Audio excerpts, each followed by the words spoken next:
ચાલો બેટા, 3 લેસન આપણા ગ્રામરમાં પતી ગયા. આજે આપણે છઠ્ઠા ધોરણના ઇંગ્લિશમાં ચોથું ચેપ્ટર એટલે કે ધ એડજેક્ટિવ, ગુજરાતીમાં કહેવાય વિશેષણ વિશે અભ્યાસ કરીશું. બરાબર છે? જુઓ, ધ્યાન આપજો.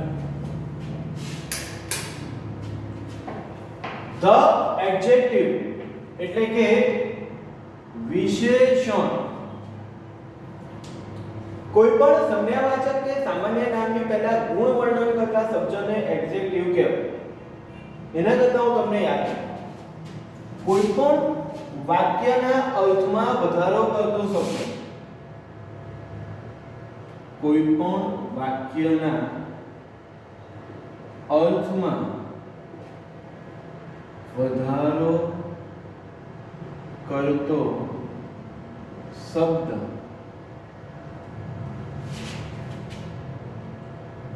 એટલે શું થાય?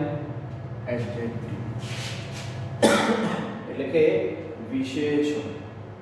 એ શું કરે છે? વાક્યના અર્થમાં વધારો કરે છે. દાખલા તરીકે, this is a boy. આ સાદું વાક્ય છે, પણ હું એવું લખું કે this is a smart boy. This is a ugly. એટલે એવું નથી કહેવા માંગતો ugly એટલે ખરાબ, UGL.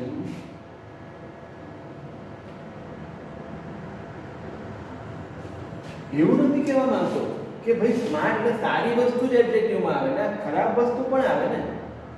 બરાબર છે? ધીસ ઇઝ અ અગલી બોય એટલે આ છોકરો ખરાબ દેખાય છે. તો ધીસ ઇઝ અ બોય એ અર્થ સ્પષ્ટ નથી કરતું. અગલી બોય એ કેવો દેખાય છે સ્પષ્ટ. This is a tall boy, this is a smart boy, this is a handsome boy. તો એ બધા જે શબ્દો છે કે જે વાક્યના અર્થમાં વધારો કરે.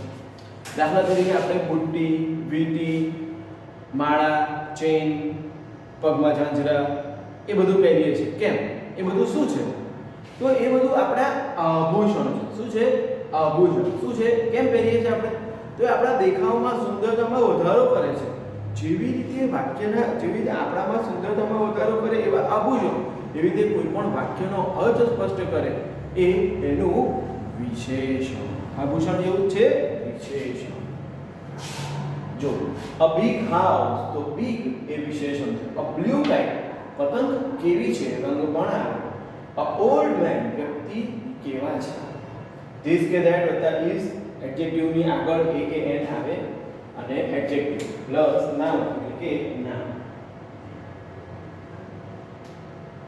ઉદાહરણ આપ્યા છે.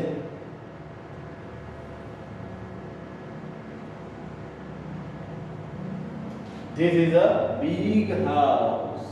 That is a blue car. That is an old man.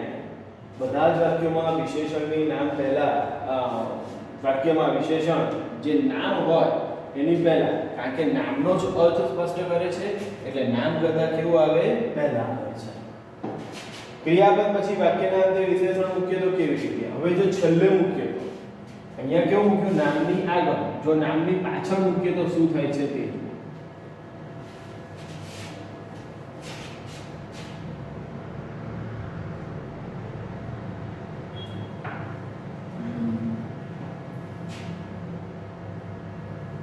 This house is big. જો આ બે વાક્યનો અર્થ સરખો છે. This is a big house અને બીજું This house is big. આ બંને વાક્યનો અર્થ સરખો છે, પરંતુ પહેલા વાક્યમાં વિશેષણ નામ કરતા આગળ છે અને બીજા વાક્યમાં વિશેષણ નામની પાછળ છે. તો આવી રીતે This is a big house. This house is big. બંનેનો અર્થ સરખો છે. ચાલો. That kite is blue. That is a blue kite. એનું શું થયું? That kite is blue. That man is old. That is an old man. That man is old. આમાં તમે ધ્યાન આપો, આમાં એની આગળ એનો આર્ટિકલ એ કે એન લાગતો નથી. તો એની વાક્ય રચના નીચે આપી છે. જુઓ, ધીસ કે ધેટ, નાઉન, વર્બ અને છેલ્લે આ વિરોધી છે. બધા વિરોધી 5 વખત લખીને મોઢે કરવાના. લોંગ, લાંબુ, શોર્ટ, ટૂંકું, ઉચ્ચાર લખવાનો નહીં. 5 વખત, એક 5 વખત લખવાનું. આખું 5 વખત, આખું એક વખત, આખું બીજી વખત એવી રીતે નહીં. ઓકે. ઓલ્ડ, ન્યૂ, જૂનું, નવું, સ્ટ્રોંગ, વીક, સખત અને નબળું, હાઈ, લો, ઊંચી નીચું, ટોલ, શોર્ટ, ઊંચો, નીચો, સ્મોલ, બિગ, નાનું મોટું, બ્યુટીફુલ, અગલી, સુંદર, કદરૂ, ફેટ, થીન, જાડું, પાતળું, યંગ, ઓલ્ડ, યુવાન, વૃદ્ધ, હોટ, કોલ્ડ, ગરમ, ઠંડુ, હેપી, સેડ, ખુશ અને દુખી. આપણે ખાવાનું કેટલાક કૌંસ આપેલા છે, એનો ઉપયોગ કરીને ખાલી જગ્યા સ્મોલ, નાનું, ફેટ, જાડું, લોંગ, લાંબુ, ટોલ, ઊંચું. લોંગ એટલે લાંબુ અને ટોલ એટલે ઊંચું. ન્યૂ નવું, બિગ મોટું, સેડ દુખી, થીન પાતળું, ઓલ્ડ વૃદ્ધ અથવા જૂનું, અહીંયા વૃદ્ધ એટલે શું, શોર્ટ ટૂંકું, યંગ યુવાન, સ્ટ્રોંગ મજબૂત, બિગ નબળું, હેપી ખુશ. This is a ખાલી જગ્યા boy. શું આવશે? This is a મારે ખ્યાલથી તો હેપી આવશે, પછી જોઈ લઈશું બીજું શું. હેપી. અને આનું વાક્ય બનાવીએ તો that boy, નામ is verb અને પછી છેલ્લે adjective. This boy is happy. This is a अच्छा फैट અને થીન, ફેટ અને થીન હશે તમે.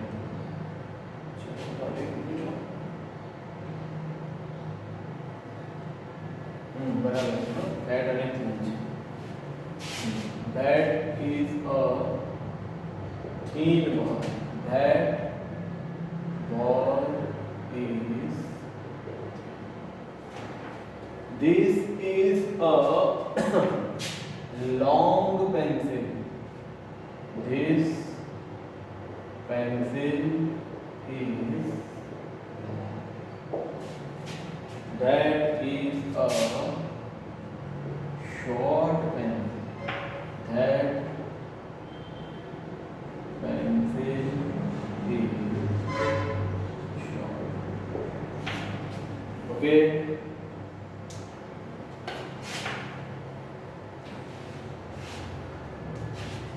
આ તો જાતે વિચારવું પડશે. તો મારું બી પ્લસ માઇનસ હોય, ઉપરના કૌંસ દેખાતા નથી, બધા એક સામટા નથી. જો આમાં ખબર પડી જ જાય છે. That is an old man. An છે આગળ તો ધીસ, પછી નામ, મેન, વર્બ, ઇફ, આમાં આર્ટિકલ આવે નહીં. Old. That is a young man. That man is young. This is a big and small big ball. That ball is big. બરાબર છે? આટલું ક્લિયર? ઓકે છે?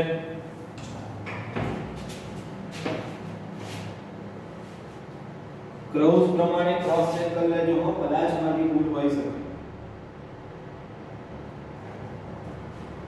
That is a small ball. That ball is small. This is a લાંબુ. એટલે શું આવશે? Tall tree.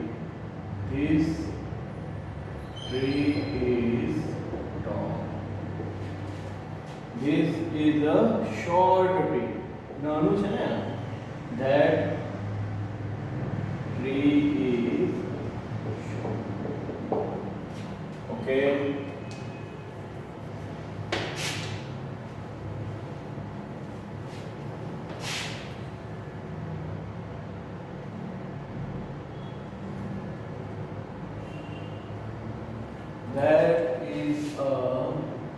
નીચેથી નક્કી કરો આ ગંદી છે ને એટલે આ સારી છે that this book is new.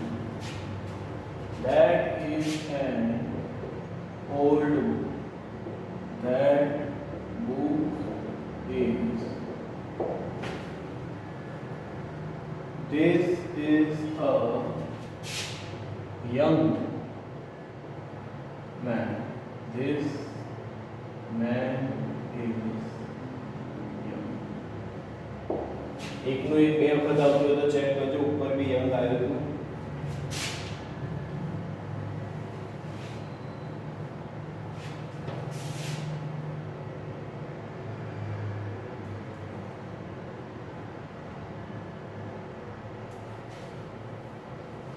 That is an old man. That man is. This is a happy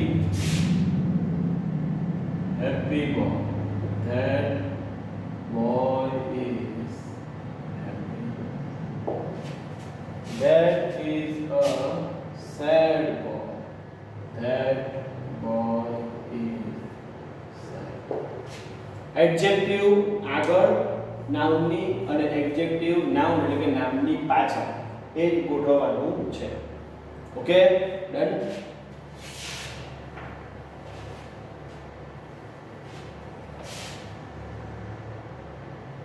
filling the blanks with the adjective given in a bracket. કૌંસમાં આપેલા adjective.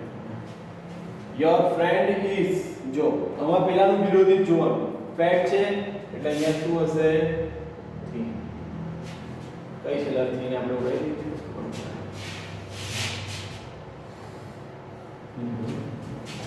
The peacock is a ખાલી જગ્યા bird but the crow is ખાલી જગ્યા.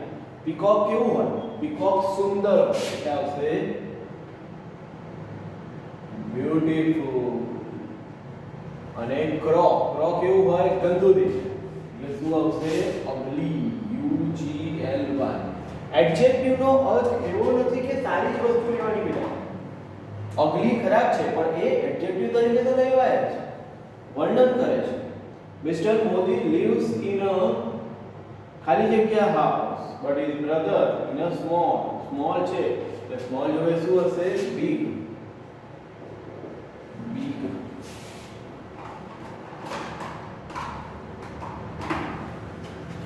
Mohan is tall but his friend is short. ટૂંકો ઠીંગણો but look at મારી નવી cycle જુઓ. થોડું તો જાતમાં વિચારવું પડે એવું જ છે કે ભાઈ આ જઈ શકે. look at that ખાલી જગ્યા man he cannot walk. કોણ ના ચાલી શકે? look at that old man. Ram is a ખાલી જગ્યા man but Bharat is weak એટલે strong.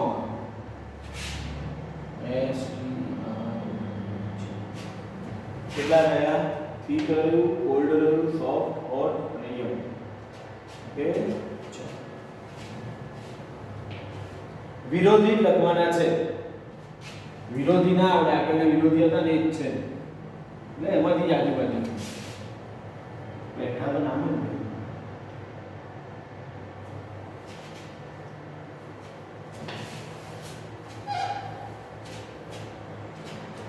Look at my new bicycle. Look at the thing.